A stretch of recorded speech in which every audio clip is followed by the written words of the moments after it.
Hello साथियों, नमस्कार। मैं हूं मृगेंद्र तिवारी, आपका बिजनमवाला में हार्दिक स्वागत करता हूं।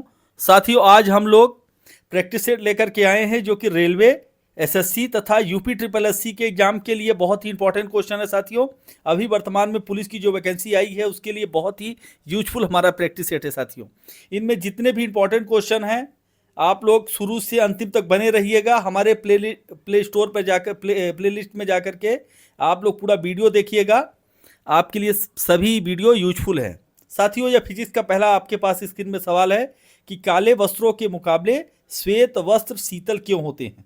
साथियों, सबसे पहले आप लोग जानकारी ले लीजिए कि सूर्य का प्रकाश, काला रंग सूर्य के प्रकाश को अपनी तरफ, या कोई भी प्रकाश हो उसे अपनी तरफ अवशोषित करता साथियों। और वहीं पे जो श्वेत कलर होता है वह प्रकाश को अपने से प्रकीर्णित करता है, तो बाहर निकालता है। तो यहीं पे देख लीजिए कि अपने आसपास पहुंचने वाले सभी प्रकाश को अवशोषित कर लेते हैं। या दूसरा ऑप्शन है आपके पास में, उनके पास जो भी प्रकाश पहुंचता है उससे वे परावर्तित कर देते हैं, प्रकाश अभेदन नहीं लेने देते, या सूर्य के प्रकाश को पूर्णतः शीतल कर देते हैं। साथियों, मैंने आपसे पहले ही बता दिया है कि श्वेत जो कलर होता है वह सूर्य के प्रकाश को प्रकीर्णित कर देता है, परावर्तित कर देता है। तो ऑप्शन आपके पास सेकंड राइट आंसर होगा साथियों, दूसरा ऑप्शन सही है। उनके पास जो भी प्रकाश पहुंचता है उसे वह परावर्तित कर देते हैं। आप लोग कमेंट भी करते रहे साथियों। पृथ्वी निम्न में से क्या है? स्क्रीन पर आपके पास से ऑप्शन है। उष्मा की अच्छी परावर्तक है, उष्मा की गैर अवशोषक है, उष्मा की अच्छी अवशोषक और अच्छी विकिरण करने वाली है, उष्मा की खराब अवशोषक और खराब विकिरण करने वाली है। साथियों, आप लोग अपने कमेंट भी करते रहें। राइट आंसर होगा आपके, यदि पृथ्वी की हम लोग बात करते हैं तो साथियों उष्मा की खराब अवशोषक है और खराब विकिरण करती है। तो राइट आंसर डी होगा साथियों इसका। बहुत ही इंपॉर्टेंट है, यह है आपके एसएससी और रेलवे में आया हुआ सवाल है साथियों, इसलिए हम करा रहे हैं। तीसरा आपके पास सवाल है, आपकी स्क्रीन पर है कि कृष्णिका विकिरण उच्चतम अवस्था तक पहुंचने पर तरंग दैर्घ्य कैसा होता है। बहुत इंपॉर्टेंट क्वेश्चन है साथियों।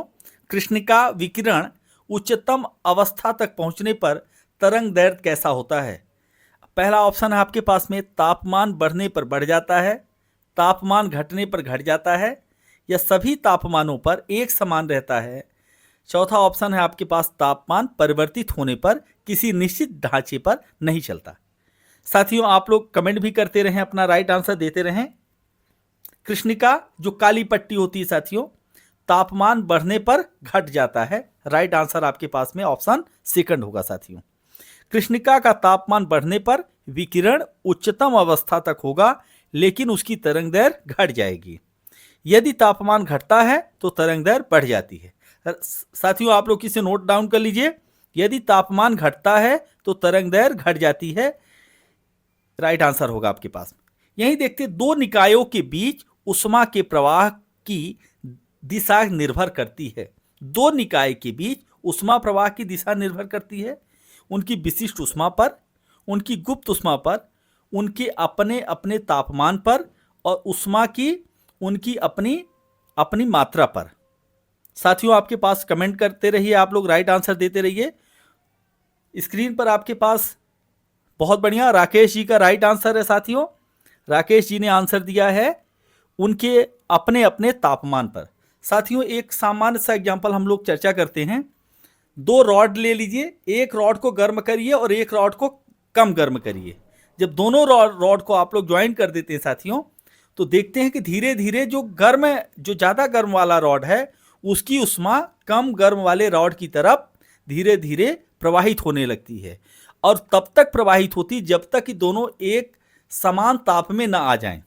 सेम ऐसे पानी की टंकी देख लीजिए, दो पानी की टंकी हैं, दोनों पानी की टंकी में आप देखते हैं नीचे होल कर दीजिए। पहले एक को पूरा प्रॉपर भर दीजिए और एक को कम भर दीजिए, और नीचे दोनों की पाइप के बीच में एक जॉइंट पाइप लगा दीजिए टंकी के। आप देखेंगे कि कुछ वक्त के बाद जिस टंकी में पानी ज़्यादा है उसका पानी धीरे धीरे कहीं ना कहीं कम पानी वाली टंकी की तरफ जाएगा, और एक अवस्था ऐसी आएगी कि जब दोनों समान हो जाएंगे तो दोनों के जो प्रवाह है वो धीरे धीरे बंद हो जाएगा। अगला सवाल आपके पास में, एक श्वेत तथा चिकनी सतह कैसी होती है? ऑप्शन एक, श्वेत तथा चिकनी सतह कैसी होती है? साथियों, तापमान की अच्छी अवशोषक तथा अच्छी परावर्तक होती है, पहला ऑप्शन आपके पास में।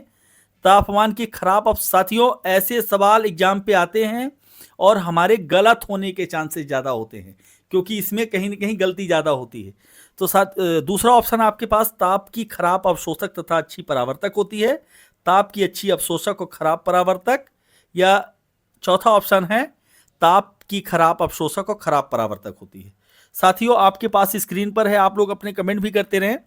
राइट आंसर होगा साथियों, यदि श्वेत प्रकाश जो है ताप की खराब अवशोषक होती है, क्योंकि प्रकाश को परावर्तित करती है, और अच्छी परावर्तक होती है। मैंने आपको पहले सवाल पे बता दिया था कि अच्छी क्या होती है, ये परावर्तक होती है। ताप की खराब अवशोषक और अच्छी परावर्तक, राइट आंसर होगा। अवशोषित नहीं करती है और परावर्तित करती पूरी की पूरी। इस तरह से ऑप्शन आपके पास में राइट आंसर सेकंड होगा साथियों। अभिक्रिया ऊष्मा निर्भर नहीं करती, अभिक्रिया ऊष्मा निर्भर नहीं करती है, तो ऑप्शन आपके पास में, अभिक्रिया के ताप पर, उस पथ पर जिसके अंतिम उत्पाद प्राप्त किया है, अभिकारकों और उत्पादों की भौतिक स्थिति पर, चाहे अभिक्रिया स्थिर दाब पर की गई है, स्थिर आयतन पर। साथियों, आप लोग अपने कमेंट भी करते रहें, इससे फास्ट आंसर दीजिए। तो राइट आंसर होगा, उस पथ पर जिससे अंतिम उत्पाद प्राप्त किया गया है, यह अभिक्रिया ऊष्मा निर्भर नहीं करती है। तो राइट आंसर आपके पास क्या होगा साथियों? ऑप्शन बी होगा। आप लोग कमेंट करते रहे साथियों।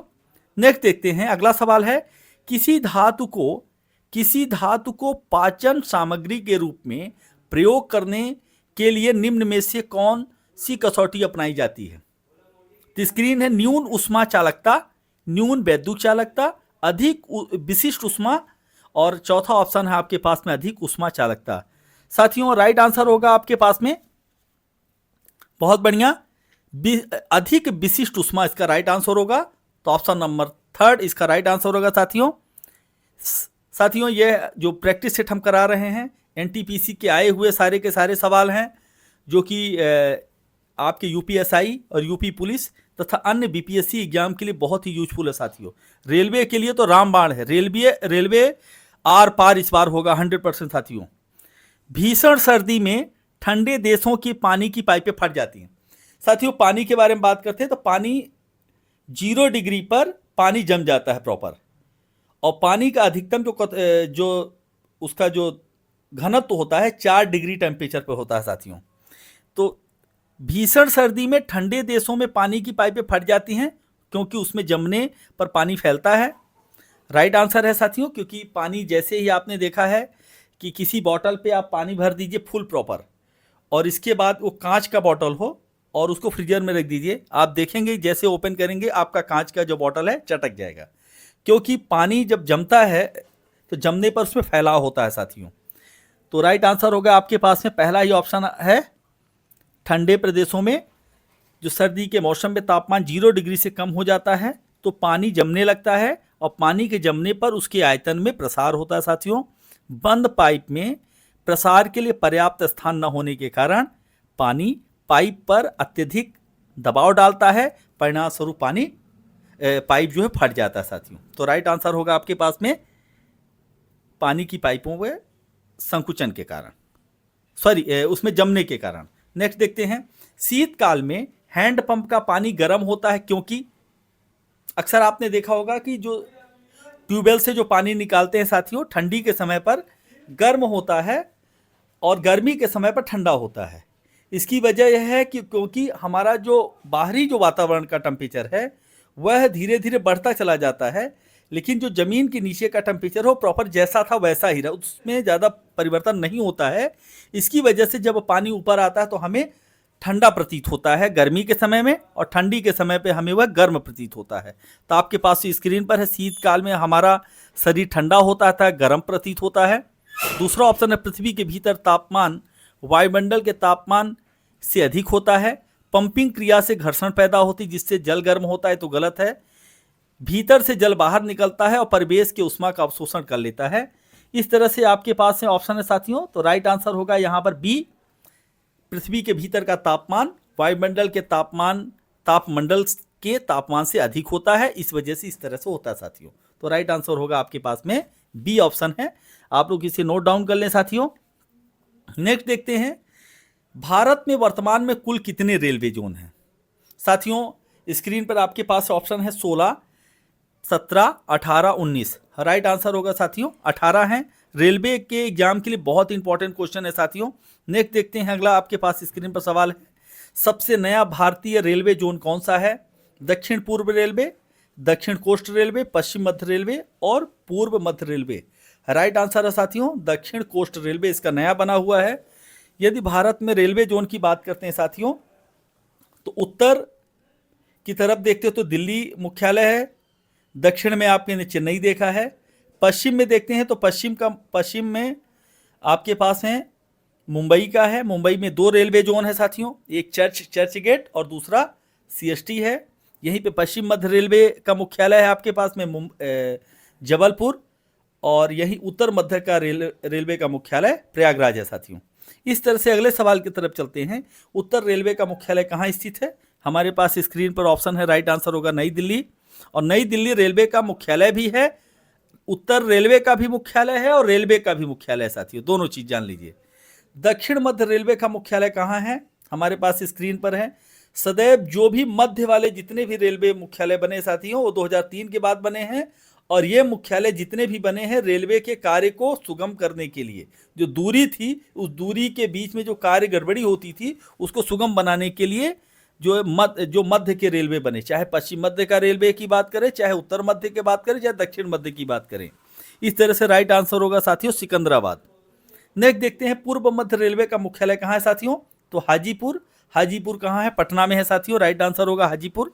यही देखते हैं, पूर्वोत्तर सीमांत रेलवे का मुख्यालय कहाँ है? तो हमारे पास स्क्रीन पे गुवाहाटी, डिब्रूगढ़, NJP, न्यू जलपाईगुड़ी और मालेगांव। राइट आंसर होगा साथियों मालेगांव होगा। ये बहुत इंपॉर्टेंट है, कहीं बच्चों अक्सर ये इस तरह से गलत होते हैं। पश्चिम रेलवे का मुख्यालय कहाँ है साथियों? अभी हाल ही में हमने चर्चा किया था, पश्चिम रेलवे का मुख्यालय मुंबई में है। नेक्स्ट देखते हैं, और मध्य रेलवे का मुख्यालय कहाँ है साथियों? मध्य रेलवे का मुख्यालय मुंबई में ही चर्च गेट है। पश्चिम रेलवे का मुख्यालय कहाँ है? मुंबई। नेक्स्ट देखते हैं, मध्य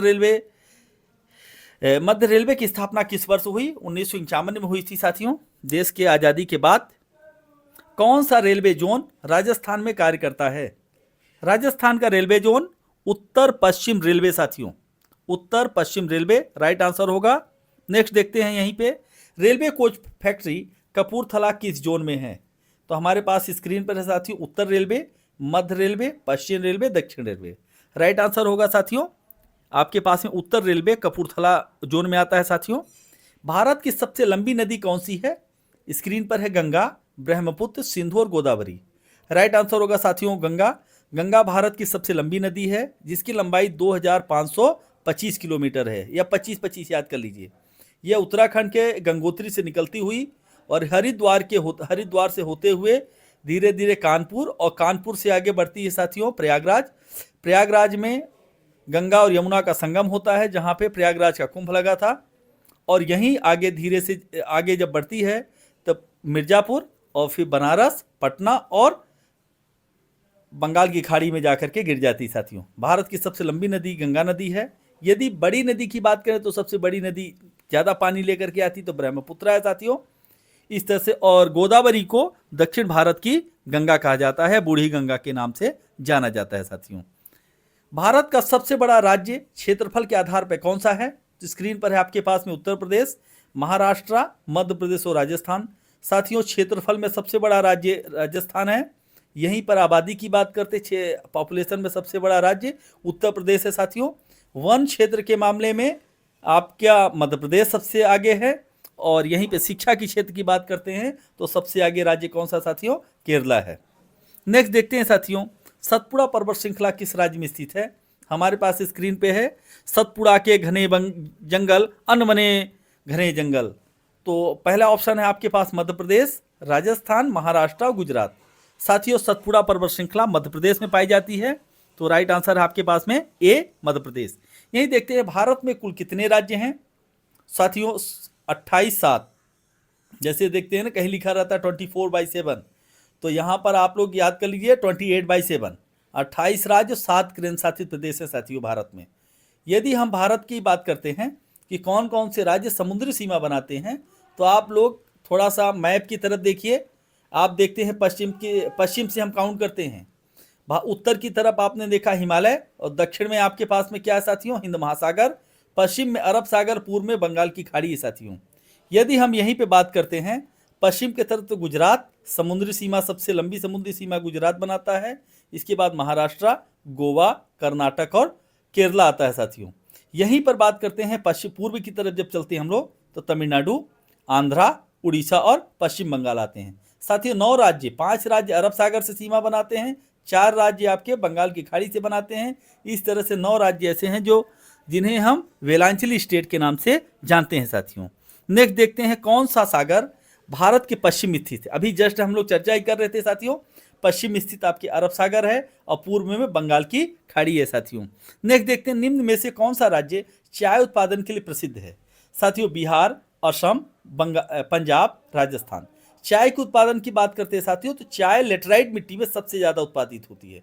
लेटराइट मिट्टी कहाँ होगी, जहाँ पहाड़ी होगी, पहाड़ी के साथ साथ जहाँ बारिश ज़्यादा मात्रा में होती है, क्योंकि ज़्यादा बारिश होगी तो अम्लीय हो जाती है मिट्टी।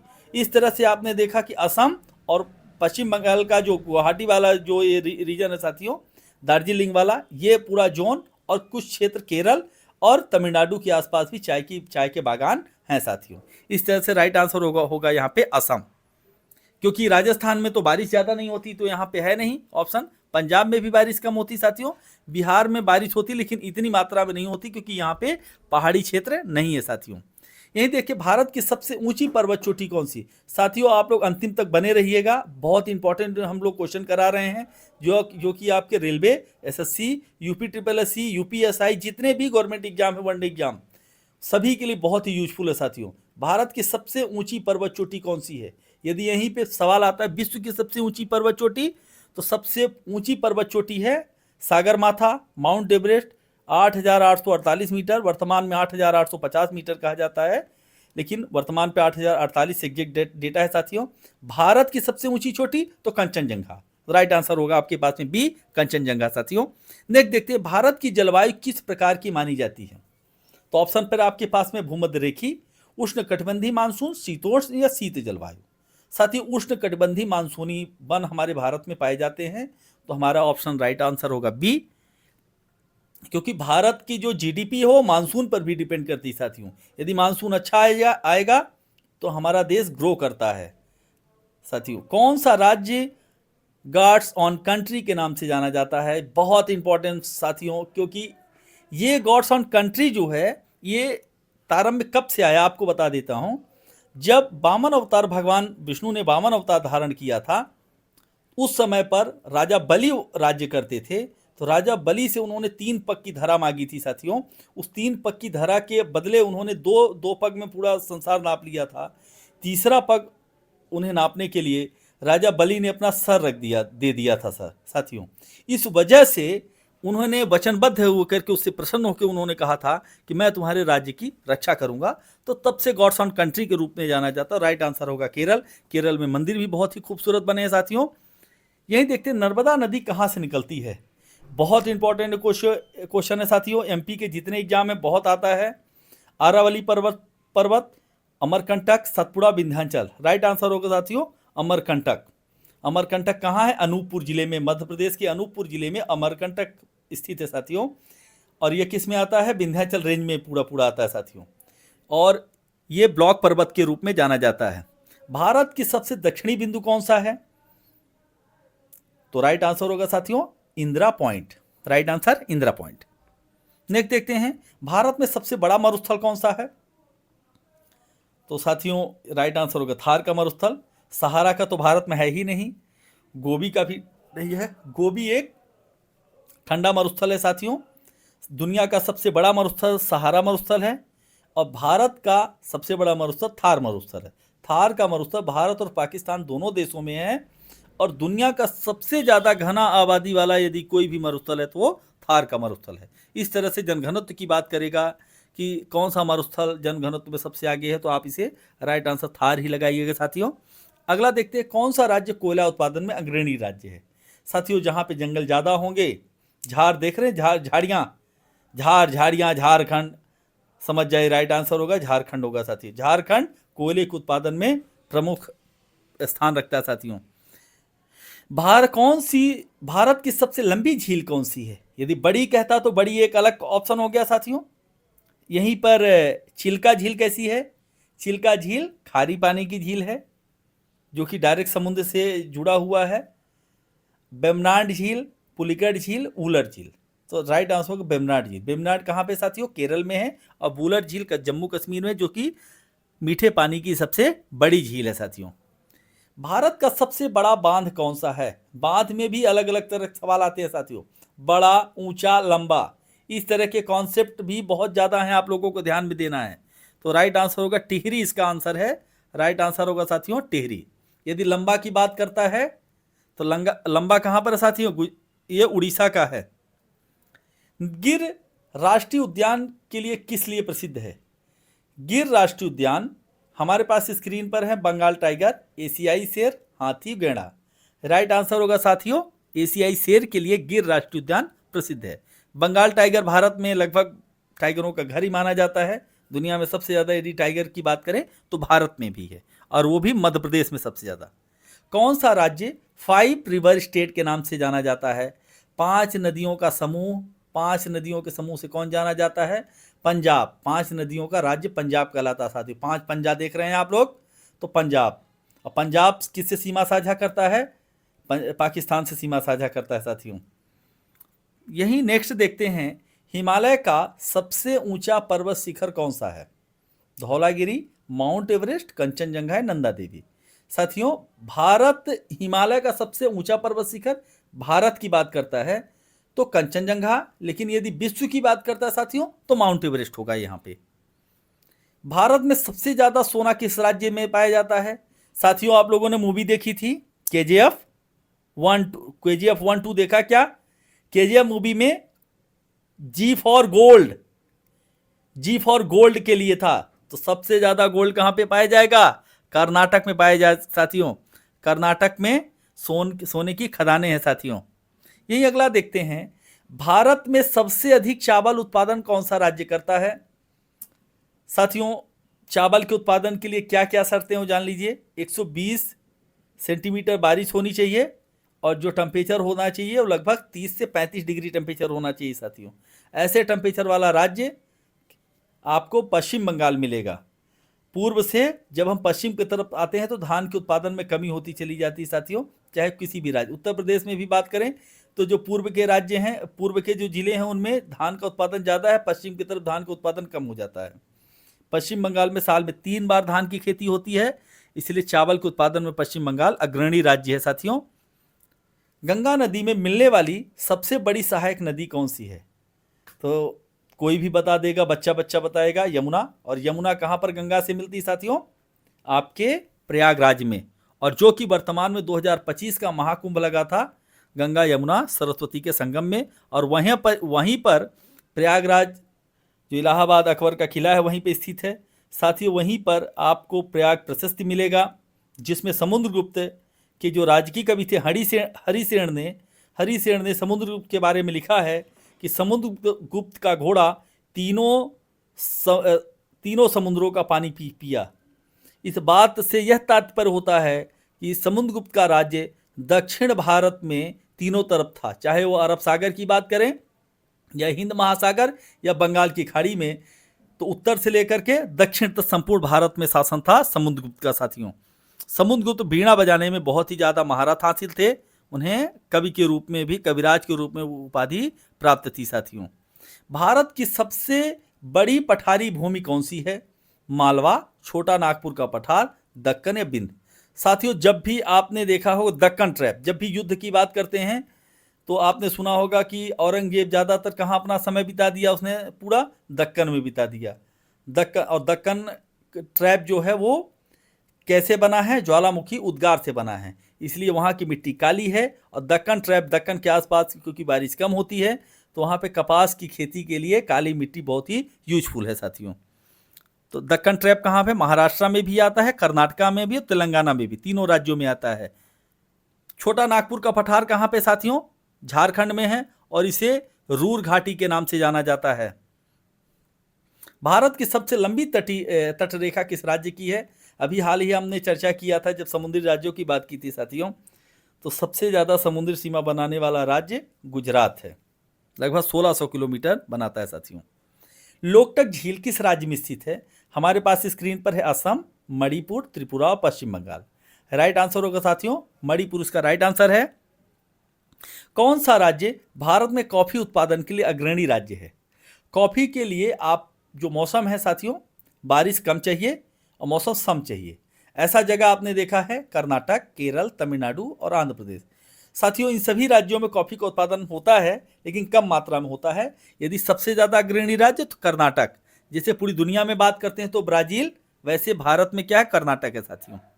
कौन सा राज्य मसालों के लिए प्रसिद्ध है? आपने देखा था कि 1498 में पहली बार वास्को डी गामा केरल के कालीकट पर आते हैं और यहाँ से मसाले लेकर के यूरोप लेके जाते हैं, 60 गुना ज़्यादा फायदा कमाते हैं और यह लालच यूरोपियों के मन में आ जाती है।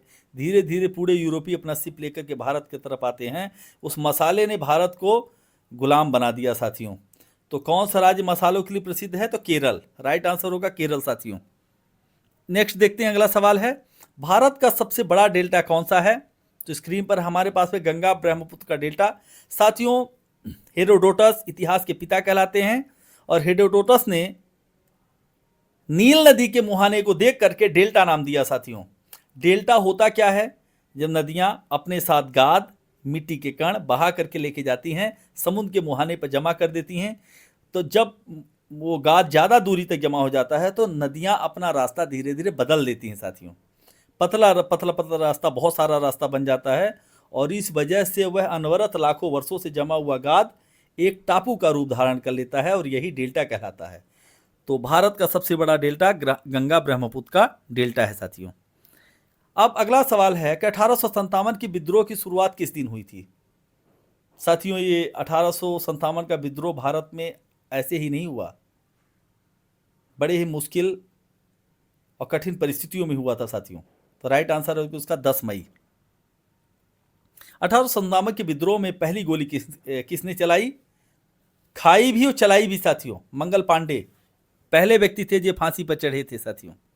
1857 के विद्रोह में किस स्थान पर सबसे भयंकर युद्ध हुआ? तो झांसी की रानी खूब लड़ी मर्दानी, वह तो झांसी वाली रानी थी, बुंदेलो हर बोलों के मुख हमने सुनी कहानी थी। साथियों झांसी की रानी के बारे में हीरो ने लिखा था कि मैंने एक स्त्री नहीं मर्द को लड़ते हुए देखा था, और यह झांसी की रानी के सम्मान में कहा हुआ स्टेटमेंट था साथियों। झांसी की रानी कोई इंसान नहीं, साक्षात दुर्गा और चंडी का रूप धारण करके युद्ध लड़ा था उन्होंने। तो झांसी की रानी को नमन करते हैं साथियों। आज भी झांसी का किला झांसी में है। 1857 की विद्रोह को दबाने में किस ब्रिटिश अधिकारी की प्रमुख भूमिका थी? हीरोज की ही थी साथियों, क्योंकि हीरोज ने ही फाइनली महारानी लक्ष्मीबाई का युद्ध हुआ था उनके बीच में। 1857 के विद्रोह में लखनऊ के विद्रोही का नेतृत्व किसने किया? साथियों कानपुर में नेतृत्व किया नाना साहब ने, झांसी में झांसी की रानी ने किया, लखनऊ में बेगम हजरत महल ने किया, और तात्या टोपे जो थे वे नाना साहब के सेनापति थे। और बाद में जब नाना साहब निकल गए, नेपाल के रास्ते निकल गए, तो फिर वे झांसी की रानी के लिए सेनापति का कार्य करने लगे साथियों। तो राइट आंसर होगा यहाँ पे बेगम हजरत महल। दो क्रांतिकारी जो कि अंग्रेज नहीं पकड़ पाए, बेगम हजरत महल और नाना साहब दोनों लोग। किस अंग्रेज गवर्नर जनरल ने 1857 के विद्रोह के दौरान भारत में शासन किया? तो स्क्रीन पर है Lord Dalhousie, Lord Canning, Lord लेथिंगो, लॉर्ड रिपन।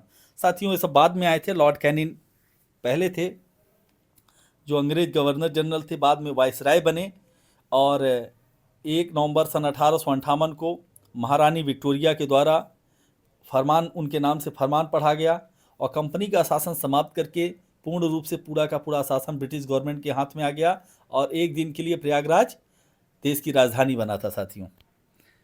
जहां मिंटो पार्क है वहीं पर ये पढ़ा गया था। 1857 की विद्रोह को कुचलने के बाद बहादुर शाह जफर को कहां भेजा गया? साथियों, 2 गज जमीन न मिल सकी। साथियों, बहादुर शाह जफर को सलाम है। 1857 की विद्रोह में 80 वर्ष का जो यंग व्यक्ति, मैं तो उन्हें यंग ही कहूँगा, वृद्ध नहीं कहूँगा साथियों, उनके हौसले को नमन है। रंगून में उन्हें भेज दिया गया था साथियों। 1857 के विद्रोह में दिल्ली के विद्रोह का नेतृत्व किसने किया? तो राइट आंसर होगा Bakht Khan. Option C right answer है। 1857 के विद्रोह के दौरान बिहार में किसने क्रांति का नेतृत्व किया? साथियों, वीर कुंवर के बारे में कौन नहीं जानता, उनकी वीरता को नमन है। वीर कुंवर सिंह एक 80 वर्ष के व्यक्ति थे, वृद्ध थे, इसके बावजूद उनकी वीरता का जो यदि गुणगान किया जाए तो बहुत कम होता है साथियों, शब्द नहीं मिल सकते हैं कि जब वो रिटर्न आ रहे थे अपने आरा के तरफ, तो जब उनका गंगा नदी के किनारे युद्ध होता है तो उनके हाथ में गोली लग गई थी साथियों। तो कहा जाता है कि उन्होंने तलवार से अपने हाथ को काट दिया था और गंगा माँ को समर्पित कर दिया था। ऐसे महान वीर कुंवर सिंह को अपने अंतिम सांस तक इस देश के लिए, इस मिट्टी के लिए लड़े साथियों, उनके लिए नमन है। अगला सवाल देखते हैं, 1857 के विद्रोह के सफल होने के प्रमुख कारण क्या थे? योजना की कमी, ब्रिटिश सेना की ताकत, स्थानीय शासकों का सहयोग, ये सभी। साथियों, ये राइट आंसर होगा, क्योंकि कहते हैं जयचंदों की कमी नहीं देश में। जयचंद, हमारे देश में लोग जयचंद्र बहुत ज़्यादा रहे। पहली चीज़ तो योजना की कमी भी थी, क्योंकि अचानक घटना घटी और ब्रिटिश सेना की ताकत हमसे ज़्यादा थी साथियों। उनके पास में संचार के ज़्यादा साधन थे, टेक्नोलॉजी ज़्यादा थी, उनके पास से प्रशिक्षित सेनाएं थी साथियों, और उसके साथ साथ उनके पास यातायात के साधन थे, तार था। लेकिन हमारे पास ये सारी चीज़ें नहीं थी। हमारे पास में बेल जो ट्रेंड सैनिक भी नहीं थे साथियों, और हमारे जो स्थानीय शासक थे वो भी अंग्रेज़ों की मदद कर रहे थे। इस तरह से कहीं न कहीं 1857 की क्रांति असफल रही। अगला ऑप्शन देखते हैं, 1857 के विद्रोह के समय ब्रिटेन की महारानी कौन सी थी? साथियों, अभी हाल ही में हमने बताया रानी विक्टोरिया, इसका राइट आंसर होगा।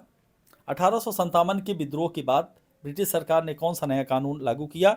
Government of Indian act 1858। Right answer option A होगा, गवर्नमेंट ऑफ इंडिया एक्ट 1858 आया साथियों। यहीं देखते हैं, 1857 के विद्रोह में कानपुर के विद्रोहियों के नेतृत्व किसने किया? हमने चर्चा की थी, राइट आंसर होगा नाना साहब। और बिहार में किसने किया था साथियों? कुंवर सिंह ने किया था। यहीं देखते हैं, 1857 के विद्रोह में किसे भारत का नेपोलियन कहा जाता है? तात्या टोपे को कहा जाता है। तात्या टोपे वीर थे और यंग थे, उन्हें भारत का नेपोलियन कहा जाता है 1857 के विद्रोह के लिए। यदि भारत का नेपोलियन कहा जाए वैसे पूरे इतिहास में, तो साथियों कहा जाता है समुद्रगुप्त को।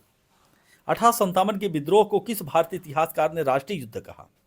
साथियों, V D. Savarkar, R C. Majumdar, S N. Sen, Bipin Chandra. Right answer है साथियों, वी.डी. सावरकर ने 1857 के विद्रोह को उन्होंने भारतीय इतिहास के राष्ट्रीय युद्ध कहा। और यह है राष्ट्रीय युद्ध, यह किताब भी देश के क्रांतिकारियों के लिए एक गीता का कार्य किया साथियों। हमारे चैनल को आप लोग सब्सक्राइब करें, शेयर करें, और ताकि हमारा मनोबल बढ़ता रहे साथियों। हम और भी आपके लिए यूजफुल वीडियो लेके आएंगे, ताकि आप हमारे प्लेलिस्ट पे जा कर के आप सारी वीडियो देख सकते हैं साथियों, जो कि रेलवे के लिए, एसएससी के लिए, अन्य सभी एग्जाम के लिए हम लोग बना के रखे साथियों। तो जय हिंद, जय भारत, नमस्कार, आदाब, सत श्री अकाल, जय हिंद, जय भारत।